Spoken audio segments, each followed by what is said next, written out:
చేయండి చేయండి, లిస్టులు రెడీ అయ్యండి. ఆ లిస్టులో ఎవరుంటో చెప్పనా నేను? సంఘాల ఎందుకు, ఇంటికాడ కూర్చో, అయోధ్య రెడ్డిని పిలిపించుకో, లిస్టు రెడీ అయిపోయి చెప్తా ఎవరెవరు ఉంటారో. V6లో ఉన్నటువంటి వాళ్ళు, ఏబిఎన్ ఆంధ్రజ్యోతిలో ఉన్నటువంటి వాళ్ళు, అల్ల పనిచేసే జర్నలిస్టులు, దీనికంటే ముందు బిగ్ టీవీలో ఉన్నటువంటి వాళ్ళు, అందులో కొంతమంది హేమీలు ఉంటారు వాళ్ళు, వీళ్ళు అసలైన జర్నలిస్టులు. TV5లో ఉన్నటువంటి వాళ్ళు, ఒక సామాజిక వర్గాన్ని మోసేటువంటి వాళ్ళు, మహా న్యూసు, ఎన్టీవీ బ్రోకర్ ఛానలు, ఏ ప్రభుత్వం అధికారం ఉంటే ఆ ప్రభుత్వాన్ని మోచేతి నీళ్ళు లాగే ఛానలు ఎన్టీవీ లాంటి ఛానలు, ఇట్లా కొన్ని ఛానల్స్ ఉన్నాయి.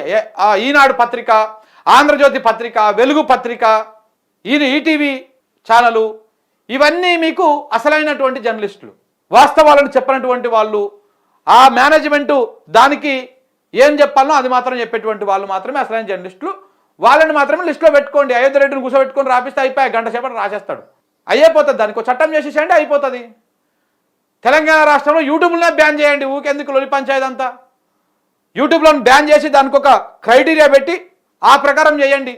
మొత్తం బ్యాన్ చేసేస్తే అయిపోయా, ప్రజలు ఎవరు మాట్లాడొద్దు, ఒక హుకుం జారీ చేయండి.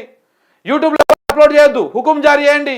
నోరు ఉంది కదా అని ఏది పడితే అది మాట్లాడితే షీమునెత్తరు ఉందంట ఆయనకి. మరి ఎవడికి లేదో తెలంగాణలో షీమునెత్తరు, నీ ఒక్కడికే ఉందా షీమునెత్తరు?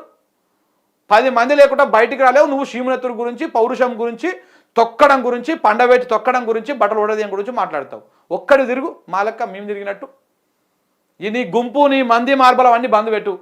ఒక్కరివే తిరగాల, నల్లమల అడుగులకు కాదు. నువ్వు హైదరాబాద్ నడిబొడ్డుకు వస్తావా, లేకపోతే పల్లెటూరులకు పోతావా, ఒక్కరివే ఇట్లా అంగీలు మూడేసుకొని తిరుగుతావు కదా, అట్లా తిరుగు. ఊర్లకు పోయి తిరుగు. ముసలోళ్ళు ఏ రకంగా సన్మానం చేస్తారు, రైతులు ఏ రకంగా సన్మానం చేస్తారు నీకు, ప్రజలు ఏ రకంగా హారతులు పడతారు నీకు తెలుస్తుంది. తిరుగు, నువ్వు ఒక్కరివే తిరుగు.